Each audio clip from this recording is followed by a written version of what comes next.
زوجہ محترمہ حضرت خدیجہ بن خولہ رضی اللہ تعالیٰ عنہ مدفون ہیں، اور مکہ مکرمہ کے بہت سارے صحابہ مدفون ہیں. تو سب ساتھی درود شریف پڑھیں.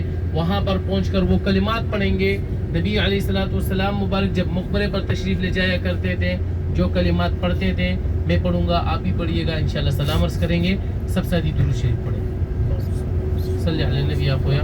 هناك في مقبرة جنة المعلى، هذه مقبرة أول زوج الرسول صلى الله عليه وسلم سيدنا خديجة الكبرى رضي الله تعالى عنها. في كثير صحابة على مكة مدفون من هذه المقبرة. نصلي على النبي لما نحن وصلنا نسلم عليكم إن شاء الله.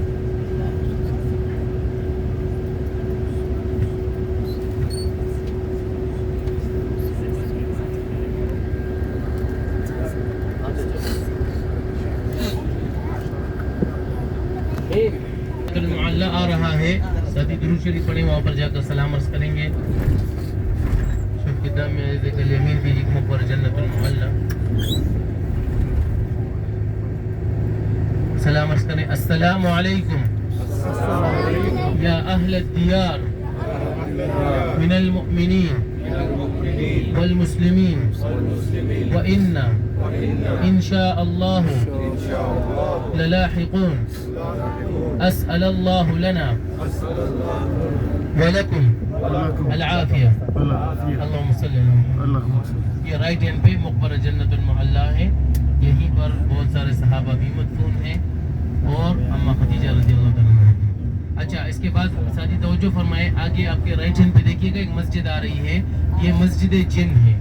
یہ وہ مسجد ہے کہ جہاں پر نبی علیہ السلام مبارک جنات کو تعلیم دیا کرتے تھے، اور یہیں پر نبی علیہ السلام کے ہاتھ پر جنات نے بیٹھ کے اور مسلمان ہوئے. یہ رائٹ ہینڈ پہ صرف نماز کے ٹائم میں گلتی ہے، ویسے بند رہتی ہے. شوف آیت الیمین، هذه مسجد الجن.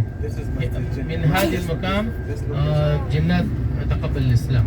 See your right side, this is the mosque of jinn. On this place jannat accept the Islam, and also Rasul sallallahu alaihi wasallam teach the jannat. تو اگر کسی کو جن یا چڑیل سے ملنا ہے رات کے 12 بجے کے بعد آئے، یہاں پر مل جائے. شادی ہو جائے مل جائے.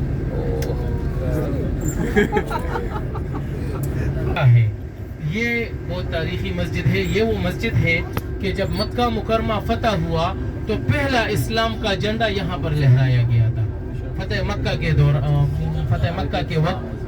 تو اس مسجد کو بھی مسجد فتح کہتے ہیں. هذه مسجد فتح في وقت فتح مکہ. اول ولع الاسلام بحط من هذه المكان. The first flag of Islam, the time of Fath Mecca is Makkah. اچھا، ابھی توجہ فرمائے، جیسے ہی گاڑی اوپر جائے گی درود شریف پڑھنا ہے. رائٹ ہینڈ پہ دیکھنا ہے، مقبرہ جنت المعلیٰ کی قبریں نظر آتی ہیں جس میں بہت سارے صحابہ بھی مدفون ہیں. درود شریف پڑھیے گا. لما نروح نشوف على يدك اليمين في قبور مقبرة جنت المعلیٰ. یہ رائٹ ہینڈ پہ دیکھیں. اللهم صل وسلم على سيدنا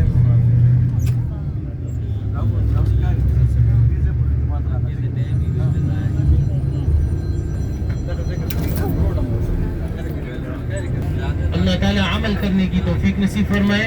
ایک بار پھر گزارش ہے میرے بھائی اور بہنوں، کوشش کریں زیادہ سے زیادہ وقت حرم شریف میں گزاریں، کیونکہ حرم شریف اللہ کی وہ مقدس مبارک جگہ ہے کہ جہاں پر ہر وقت اللہ تعالیٰ کی 120 رحمتیں نازل ہوتی ہیں، جن میں سے 60 رحمتیں حرم میں طواف کرنے والوں کے لیے، 40 رحمتیں حرم میں نماز پڑھنے والوں کے لیے، اور 20 رحمتیں خانہ کعبہ کا دیدار کرنے والوں کے لیے.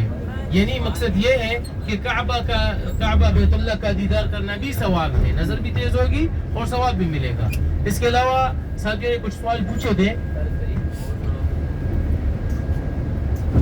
ایک مسئلہ پوچھا تھا نماز کا، شاید اس دن میں نے کہا تھا نہیں واللہ علم، لیکن دیکھیں آپ سب مسافر ہیں.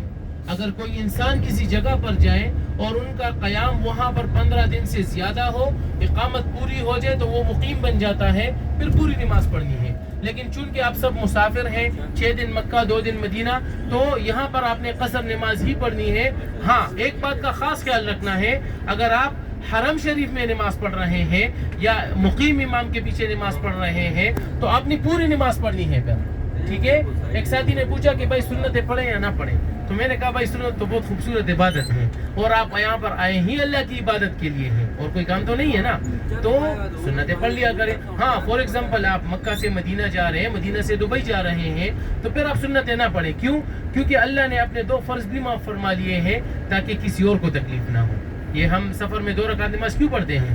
کیونکہ کسی اور کو تکلیف نہ ہو, تو پھر نہ بھی پڑھیں تو مسئلہ نہیں ہے. اس کے علاوہ ساتھیوں نے پوچھا کہ مسجد جعرانہ اور مسجد عائشہ میں فرق کیا ہے اور جانا کیسا ہے. دیکھیں مسجد عائشہ یقیناً آپ گئے ہوں گے, آپ نے وہاں سے عمرہ کیا ہوگا. مسجد عائشہ وہ مسجد ہے جہاں سے اما عائشہ رضی اللہ تعالیٰ عنہ اور عبد الرحمن بن ابو بکر رضی اللہ تعالیٰ عنہ جو کہ ان کے بھائی تھے, انہوں نے عمرے کی نیت کی, عمرہ ادا کیا. مسجد جعرانہ یا جعرانہ یہ وہ مسجد ہے جو تقریباً 40-45 کلومیٹر دور ہے. یاد رکھیے گا نبی علیہ السلام مبارک انہوں نے اپنی زندگی مبارک میں 4 عمرے ادا فرمائے ہیں, جن میں سے 3 عمرے مدینہ منورہ سے اور 1 عمرہ غزوہ حنین سے واپسی پر خوشی کا موقع تھا مسجد جعرانہ یا جعرانہ سے, وہاں سے احرام باندھا اور عمرہ ادا کیا. تو ساتھیوں نے خواہش کی کہ بھائی وہاں سے عمرہ کرنا ہے, تو میں نے کہا بھائی ہم تو مسلمان ہیں, کوئی چیز ہمارے کوئی مذہبی دن آتے ہیں تو روپے کی چیز 50 کی ہو جاتی ہے, تو یہاں پر بھی ویسے ہی ہے. کیونکہ ابھی رمضان گزرا ہے تو حج عید ہے, تو ٹیکسی ویسے 20 کی ملتی تھی پر 50-100 کی ملتی ہے. تو اگر وہاں سے جا کے نیت کریں گے تو کم از کم 100-150 ریال ٹیکسی والا لے لے گا. ہاں وہ ہمارے دوست ہیں سلیم بھائی, ان کی بسیں جاتی ہیں, آج بھی ان کی بسیں جا رہی ہیں 5 بجے میرے خیال سے. ان کا طریقہ یہ ہوتا ہے کہ احرام باندھ کے ریڈی ہو کر ان کے ساتھ نام لکھ لینا ہے, جو ٹائم بتائیں گے اس پہ ریسیپشن پہ آ جانا ہے. وہ 5 بجے جاتے ہیں, وہاں پر پہنچ کر مغرب کی نماز پڑھتے ہیں, غزوہ حنین کا پس منظر بھی بیان کرتے ہیں, اور پھر وہیں سے مغرب پڑھ کر 2 رکعت نفل پڑھ کے عمرے کی نیت کر کے واپس سیدھا حرم اتار دیتے ہیں, پھر عمرہ کر کے آ جانا ہے. تو اگر کسی کی خواہش ہو, یہ پیکیج میں نہیں ہے, اگر خواہش ہو جانا چاہتے ہو میں نے راستہ بتا دیا, نہیں جانا چاہتے تو بھی آپ کی مرضی, لیکن یہ ہے کہ سستے میں 20 ریال لیتے وہ لے کر بھی جاتے ہیں, لے کر بھی آتے ہیں, تو وہاں سے آپ کا عمر ہو جائے گا, نہیں تو آپ کی مرضی ہے. ٹھیک ہے نا بھائی, انشاءاللہ. ابھی ہوٹل پہنچ رہے ہیں, وہاں پر ان کا کوئی ساتھی ہوگا, یا عادل بھائی ہوں گے یا عمر بھائی ہوں گے, تو ان کے ساتھ نام لکھوا لیجئے گا, تو جو ٹائم بتائیں دیں اس ٹائم پہ ریڈی ہو کے آ جائے, وہ لے بھی جائیں گے, لے بھی آئیں گے. ٹھیک ہے نا بھائی, انشاءاللہ. اچھا, ابھی ہوٹل میں پہنچنے کے بعد توجہ کے ساتھ جو کتابیں وغیرہ لیے ہیں وہ اتار لینے ہیں, کیونکہ ساتھی لیتے ہیں عقیدت احترام کے ساتھ, پھر وہاں پر بھول جاتے ہیں, تو بھولنے نہیں ہے, کوئی بھی سامان بھولنا نہیں ہے, کیونکہ بس واپس چلی جائے گی, پھر پتہ نہیں کہاں جاتی ہے, ملے گی نہیں ملے گی, تکلیف ہو جائے گی. ٹھیک ہے نا بھائی, انشاءاللہ.